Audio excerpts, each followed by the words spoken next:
Hello నమస్తే welcome to world 360. పశ్చిమాసియా యుద్ధ క్షేత్రంలో ఇప్పుడు అసలు సిసలైన పవర్ ప్లే మొదలైందా? ఇరాన్ను దెబ్బ కొట్టాలని అమెరికా వేస్తున్న వ్యూహాలు పరోక్షంగా చైనాను లక్ష్యంగా చేసుకుంటున్నాయా? ఇప్పుడు ప్రపంచ దేశాలన్నిటినీ ఉక్కిరిబిక్కిరి చేస్తున్న ప్రశ్న ఇది. ఒకవైపు ఇరాన్ చమురు ఎగుమతులను అడ్డుకుంటూ హర్ముజ్ జలసంధిని అమెరికా దిగ్బంధిస్తోంది. దీనిపై చైనా అధ్యక్షుడు షీ జిన్పింగ్ నిప్పులు చెరుగుతున్నారు. అమెరికా తీరు ఆటవిక పాలనను తలపిస్తోందని మండిపడుతున్నాడు. అయితే ఈ ఉద్రిక్తతల మధ్య డొనాల్డ్ ట్రంప్ ఆసక్తికరమైన విషయాన్ని బయటపెట్టారు. ప్రపంచం యుద్ధం భయంతో వణుకుతుంటే తాను మాత్రం జిన్పింగ్తో లేఖలతో సంప్రదింపులు జరుపుతున్నానని ప్రకటించి అందరినీ ఆశ్చర్యపరిచారు. అసలు ఇరాన్కు చైనా రహస్యంగా ఆయుధాలు సరఫరా చేస్తుందా? చైనా గూఢాచార ఉపగ్రహాలే అమెరికా స్థావరాలపై దాడులకు సహకరించాయా? అమెరికా హర్ముజ్ దిగ్బంధనం వెనుక చైనా ఆర్థిక వ్యవస్థను దెబ్బతీసే భారీ స్కెచ్ ఉందా? ఇరాన్ పోరు చివరకు అమెరికా చైనా మధ్య మూడో ప్రపంచ యుద్ధానికి దారితీస్తుందా? Watch the story.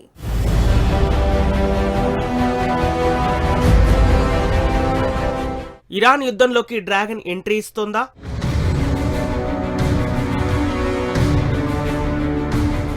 చైనా లక్ష్యంగానే హర్ముజ్ను ట్రంప్ బ్లాక్ చేశాడా? వెస్టాసియా సంక్షోభం వరల్డ్ వార్గా మారుతోందా?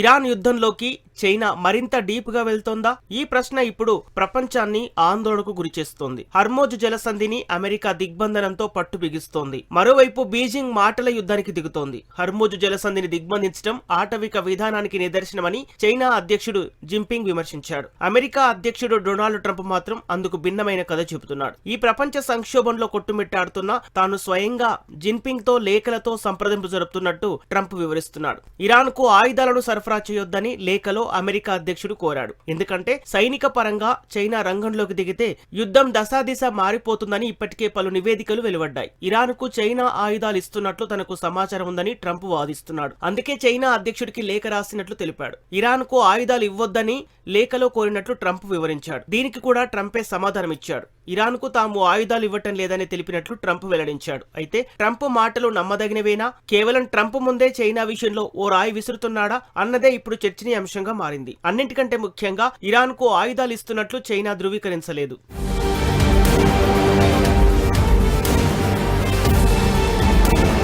ట్రంప్ చేసిన తాజా వ్యాఖ్యలపై కూడా బీజింగ్ ఇంకా స్పందించలేదు. హర్ముజ్ జలసంధిని అమెరికా దిగ్బంధించడంపై చైనా తాజాగా ఒక ప్రకటన విడుదల చేసింది. అమెరికా విధిస్తున్న దిగ్బంధాన్ని డ్రాగన్ కంట్రీ తీవ్రంగా విమర్శించింది. ఇది అత్యంత ప్రమాదకరమై బాధ్యతారాహిత్యమైన చర్యగా అభివర్ణించింది. అమెరికా తీసుకుంటున్న ఈ నిర్ణయాలు ప్రపంచ ఫిషింగ్ రంగాన్ని ప్రమాదంలోకి నెడుతోందని ఆరోపించింది. అంతేకాకుండా ఇప్పటికే సున్నితంగా మారిన ఈ యుద్ధ వాతావరణం మరింత ఉద్రిక్తంగా మారుతుందని కమ్యూనిస్టు కంట్రీ హెచ్చరించింది. నిజానికి హర్ముజ్ జలసంధి బీజింగ్ కు చాలా కీలకం. చైనా దిగుమతి చేసుకునే మొత్తం ముడి చమురులో సుమారు 40% హర్ముజ్ మార్గం నుంచి వెళ్తుంది. ఇరాన్ చమురు ఎగుమతుల్లో ఒక చైనాకే 90% చేరుతోంది. మరో కీలకమైన విషయం ఏమిటంటే ఇరాన్ ప్రభుత్వ బడ్జెట్ లో 45% నిధులు చైనాకు చమురు విక్రయించడంతోనే సమకూరుతున్నాయి. పైగా ఇరాన్ నుంచి కొనే ప్రతి బ్యారెల్ ముడి చమురుపై చైనాకు $8 నుంచి $10 మేర తెహ్రాన్ డిస్కౌంట్ ఇస్తోంది. అందుకే హర్ముజ్ లో ఏ చిన్న అంతరాయం ఏర్పడినా అది కేవలం ఆ ప్రాంతానికి సంబంధించిన సమస్య ఎంత మాత్రం కాదు. అది నేరుగా చైనా ఇంధన భద్రతకు ముప్పుగా మారుతోంది. అందుకే హర్ముజ్ జలసంధిని అమెరికా దిగ్బంధించడం అంటే కేవలం ఇరాన్ను లక్ష్యంగా చేసుకున్నట్లు కాదు. అది చైనాపై ఒత్తిడి పెంచే ఎత్తుగడగా విశ్లేషకులు భావిస్తున్నారు.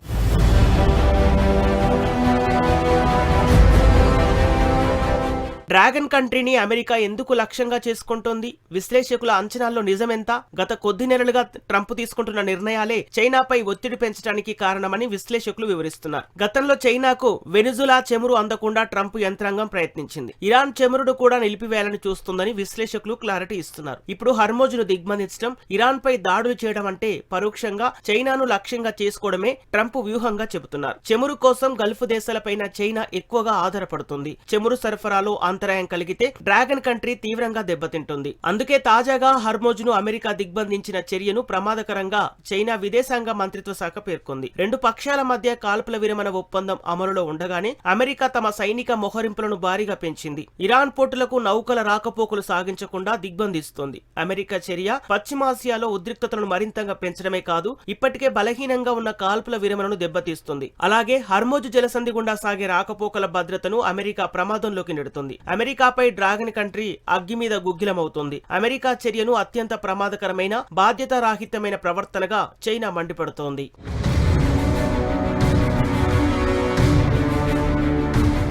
మరోవైపు చైనా తనకు తాను శాంతిదూతగా ప్రపంచానికి చాటుకునే ప్రయత్నం చేస్తుంది. శాంతి చర్చల విషయంలో చైనా ప్రమేయం ఉందని స్వయంగా అమెరికా అధ్యక్షుడు డొనాల్డ్ ట్రంప్ ప్రస్తావించాడు. ఇరాన్ ను చర్చల టేబుల్ వద్దకు తీసుకురావడంలో డ్రాగన్ కంట్రీ సహాయపడనుందని ట్రంప్ చెప్పాడు. అదే సమయంలో బీజింగ్ లో ప్రపంచ దేశాల నేతలతో చైనా ఓ కీలక సమావేశాన్ని నిర్వహించింది. చర్చలతోనే సమస్యల పరిష్కారం సాధ్యమని కమ్యూనిస్టు పెద్దన్న దేశం పిలుపునిచ్చింది. ఈ సమావేశానికి రష్యా విదేశాంగ మంత్రి సెర్గీ లవ్రోవ్, స్పెయిన్ ప్రధాని Pedro Sanchez, Abu Dhabi crown prince Mohammed bin Zayed Al Nahyan, Vietnam నేత టో లామ్ హాజరయ్యారు. సమావేశానికి వచ్చిన ఆయా దేశాల ప్రతినిధులను చూస్తే అమెరికాను ధిక్కరించేవారు కావటం యాదృచ్ఛికం. ఈ సమావేశంతో అమెరికా విదేశాంగ విధానానికి పూర్తిగా భిన్నమైన దౌత్యానికి ప్రాధాన్యమిస్తున్నట్లు చైనా ప్రపంచానికి చాటి చెబుతోంది. అయితే చైనా ఇదంతా నిస్వార్థంగా చేస్తుందని అనుకుంటే పప్పులో కాలేసినట్టే. ఇరాన్ కు డ్రాగన్ కంట్రీ సీక్రెట్ గా మద్దతిస్తుందన్న విషయం బహిరంగ రహస్యం. దీనికి సంబంధించి ఇప్పటికే పలు నివేదికలు కూడా వెలువడ్డాయి. 2024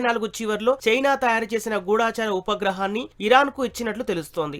ఇటీవల పశ్చిమాసియాలోని అమెరికా స్థావరాలను లక్ష్యంగా చేసుకుని దాడికి దిగింది. ఈ దాడులకు చైనా గూఢాచార ఉపగ్రహం ఎంతగానో సహకరించినట్లు సమాచారం.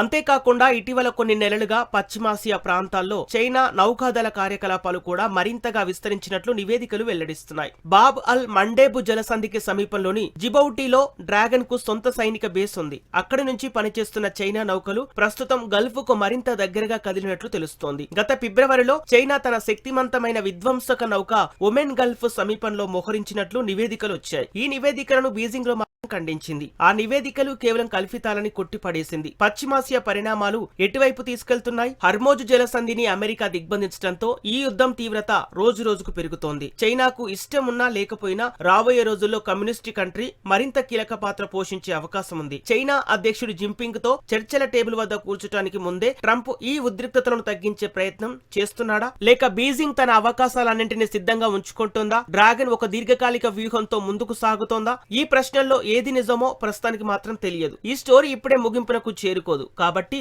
అమెరికా ఇరాన్ మధ్య మొదలైన ఈ సంఘర్షణ చివరికి అమెరికా చైనా మధ్య మరో ఆధిపత్య పోరుగా మారే అవకాశాలు మాత్రం స్పష్టంగా కనిపిస్తున్నాయి.